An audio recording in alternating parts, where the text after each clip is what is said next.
It is a violation of a woman. That is someone who is betrothed to be married. That's a violation of that contract. It's a property rights violation.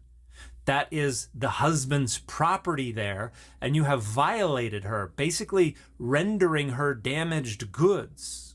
Oh, I hate it when he talks about property rights like that, because it's an oversimplification. But you'll understand why he's saying it, and later on I'll come back and I'll give you another perspective to read these laws so that you can read them a bit more thoughtfully with a bit more nuance. Hello everyone, welcome back to Scripture with Simon, the channel where I open up the Bible to show you what's going on. And today we're taking a slightly different tact. I'm not a big social media guy. I don't get my Bible teaching from TikTok or Instagram, but Dan McClellan is a huge presence on there, and I have been intending to interact with some of his content for a while, but I haven't found too much to complain about. So far from what I've seen, his scholarship is pretty much on point. But there is one thing that sort of rubs me a little bit wrong with Dan McClellan. It's the way he talks about women in the Hebrew Bible. He talks about them as property. And I understand why he does that, because of some of these laws, which we're going to look at today. But I do think there's a lot of nuance there that he leaves out. I mean, is a woman the same as your donkey? Is a woman the same as a chair that you own? Well, I don't think that's the case. There's a lot more nuance. Women are not just property. And I think we'll get into this a bit more today because Dan's going to be looking at Deuteronomy chapter 22. So I'll let him take it away and we'll talk about the laws in this passage. And I want to bring my own unique angle, which I've written about in my book, which I think helps open up the nuance and understand why these laws are the way they are. Because when we read them for us today, it sounds quite puzzling. It sounds like a woman gets raped and she's told that she has to spend the rest of this life with her attacker. And so what do we do with that? How do we approach that? How do we make sense of that? Can we imagine the trauma that would cause for this person? We have to work out why the Bible would advocate for such a model. Anyway, let's get into the text and we'll take it from there. So let's read the text together. Deuteronomy chapter 22, verse 22. If a man is discovered lying with the wife of another man, both of them shall die. The man who lay with the woman as well as the woman, so you shall purge the evil from Israel. If there is a young woman, a virgin, already engaged to be married, and a man meets her in the town and lies with her, you shall bring both of them to the gate of that town and stone them to death. The young woman because she did not cry for help in the town, and the man because he violated his neighbor's wife. So you shall purge the evil from your midst. But if the man meets the engaged woman in the open country and the man seizes and lies with her, only the man who lay with her shall die. You shall do nothing to the young woman. The young woman has not committed an offense punishable by death, because this case is like that of someone who attacks and murders a neighbor. Since he found her in the open country, and the engaged woman may have cried for help, but there was no one to rescue her. If a man meets a virgin who is not engaged and seizes her and lies with her, and they are discovered, the man who lay with her shall give 50 shekels of silver to the young woman's father, and she shall become his wife. Because he violated her, he shall not be permitted to divorce her as long as he lives. All right, now like Dan says, there's 3 sections to this, and I think we'll just let him explain that so that we can understand where he's coming from. Before I take the text down, I want to show you the 3 different segments. The first segment is just verse 22. This is the case of a man being discovered lying with the wife of another man. So this is a married woman. The next segment runs from verses 23 to 27, and this discusses a woman who is a virgin but who is betrothed to be married. And this is itself divided into 2 sections. One where the man meets, and the word that is rendered here meet in Hebrew is actually finds. The man finds the woman in the city, and then the man finds the woman in the open country. And so those two different circumstances result in two different outcomes. In the first case, the woman is also put to death. In the second, she isn't. And then the third segment is verses 28 through 29, and this deals with a virgin who is not engaged. So the three main things we're treating here are intercourse between a man and either a married woman, a woman who is a virgin but is betrothed to be married, and a woman who is a virgin and is not betrothed to be married. Those are the main distinctions. So what Dan's setting up here is these three important distinctions, which are very important for understanding how this text works. This is not just about consent. In fact, consent in ancient Israel works very different to our modern idea of consent, which I'm sure Dan's going to get into as we go. But notice what dictates how the case is dealt with is the woman married? Is she engaged? Or is she unattached completely? And on the answer to those questions depends on how the case is dealt with and prosecuted. But we'll learn more as we go. So in verse 24, the perpetrator is put to death because he violated his neighbor's wife. In verse 29, the perpetrator must pay an elevated bride price, must marry the victim, and is never allowed to divorce her because he has violated her. So the action that was done by the perpetrator is identical. It is a violation of a woman. Why is it the death penalty in one case and not in the other? This is it. This is the crux of it. Listen carefully. Because of the social status of the victim. Because in the first case, that is someone who is betrothed to be married. That's a violation of that contract. It's a property rights violation. That is the husband's property there, and you have violated her, basically rendering her damaged goods.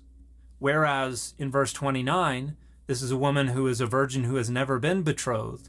Therefore, she's not yet the property of a husband. That is a much lesser property violation. Yeah, so now we're digging down a little bit deeper. These laws written by men within a patriarchal society for men don't seem to consider the rights and privileges of the women as much as the men. They are concerned with the men receiving reparations for the thing which has been stolen from them.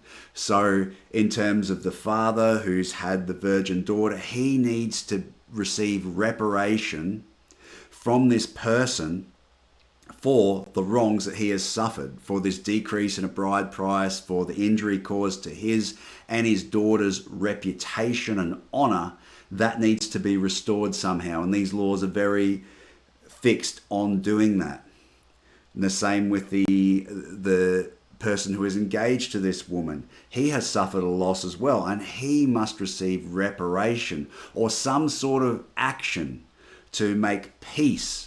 And this is one of the big points I wanted to make about this video. We tend to think of sex as an act that is mutually engaged in by equal partners.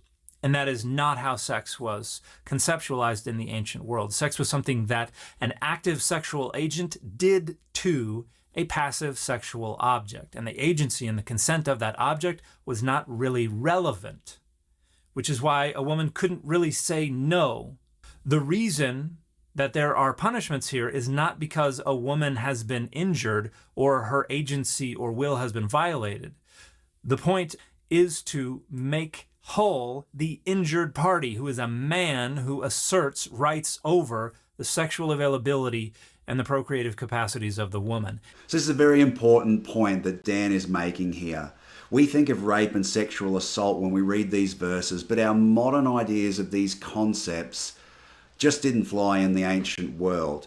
In the ancient world, a man usually had the rights over a woman's sexuality. In terms of an unmarried woman, a man had, or her father was the man who had the rights and privileges over her sexuality.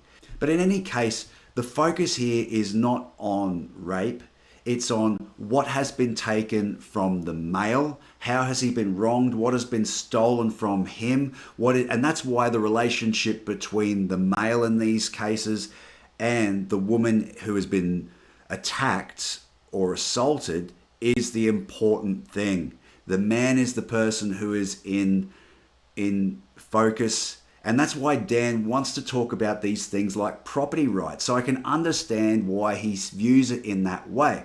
I come at it from a slightly different perspective.